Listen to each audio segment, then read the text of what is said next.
정치연원 조사가 선거에 미치는 영향이 얼마나 큽니까? 저희는 이걸 어떻게 하겠습니까? 이렇게 얘기한 자체가 이거는 책임 방기하는 겁니다.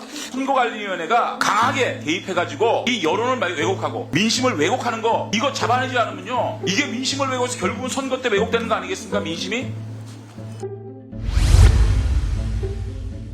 선관위 사무총장님, 여론조사 결과 공포가 선거에 미치는 영향, 민심 동향에 미치는 영향이 심대히 크다는 것을 인정하시죠? 예, 잘 알고 있습니다. 결국은 이런 것들이 모여서 선거의 승패 결과에 큰 영향을 미친다는 걸 알고 계시죠? 예, 그렇습니다. 그러면 이 여론조사를 행하는 업체, 여론조사 업체에 대한 기준 이런 것들을 좀 강화해서 자정 기능을 좀 강화시켜야 되지 않겠습니까?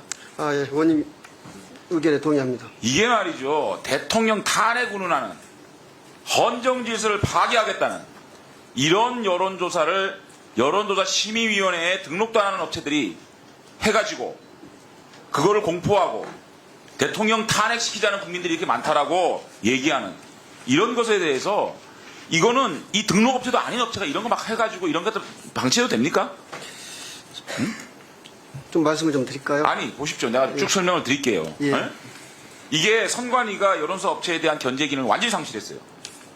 업체의 자정 기능 이거를 무방비로 지금 방치하고 있는 겁니다. 지금. 응? 만에 하나 말이죠. 등록도 하지 않은 업체들이 일부 진영과 결탁해서 여론조사 결과를 무책임하게 공표했다. 이렇게 되는 거는요. 결국은 그들이 왜 진영과 결탁하겠습니까? 결국 선거를 이기기 위해서 그런 거 아니겠습니까? 그렇기 때문에 선거관리위원회에서는 여론조사 업체에 대해서 아주 강한 기준이 있어야 된다. 저는 이렇게 생각합니다.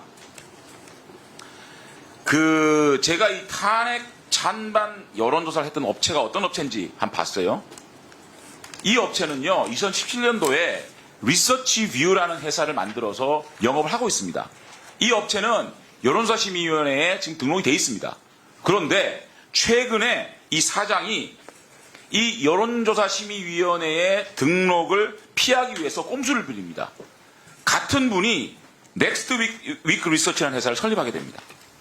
이 내용 아십니까? 예, 알고 있습니다. 네?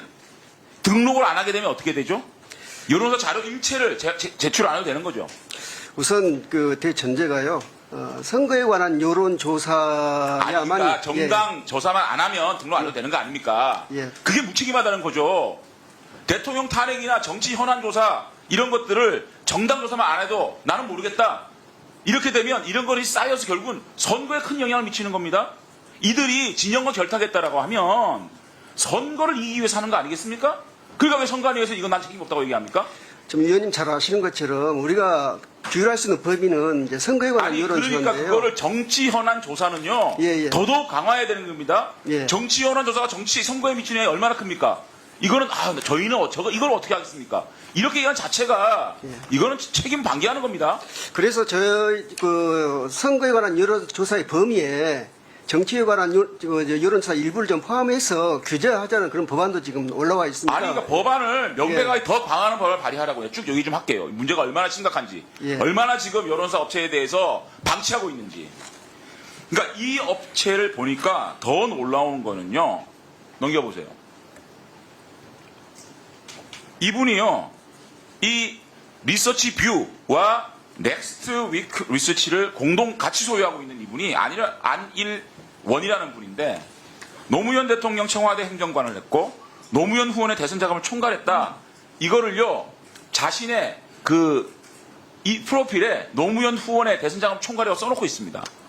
이런 분이 대통령 탄핵 운운하는 여론사를 해가지고 또 그것도 리서치 뷰가 아니라 다른 회사를 또 만들어가지고 여론조사 심의위원회에 등록도 안 해도 되는 이런 업체를 만들어가지고 이런 거 막 하는 겁니다.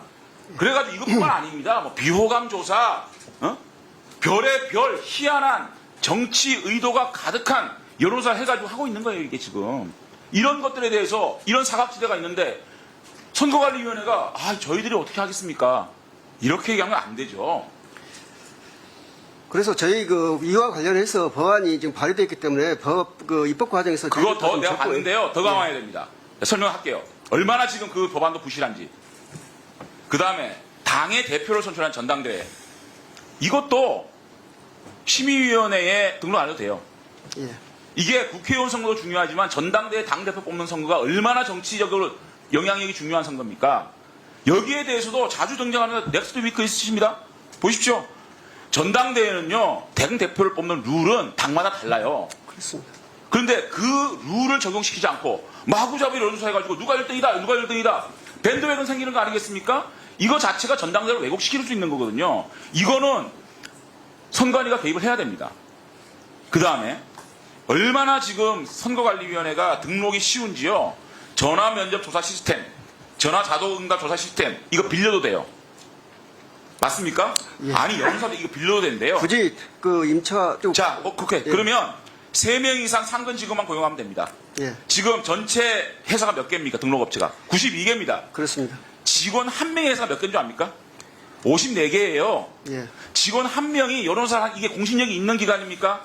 그 다음에 매출 5천만 원이면 된답니다. 매출 5천만 원이면 월 400만 원 버는 업체면 된다는 얘기입니다. 이거 보십시오.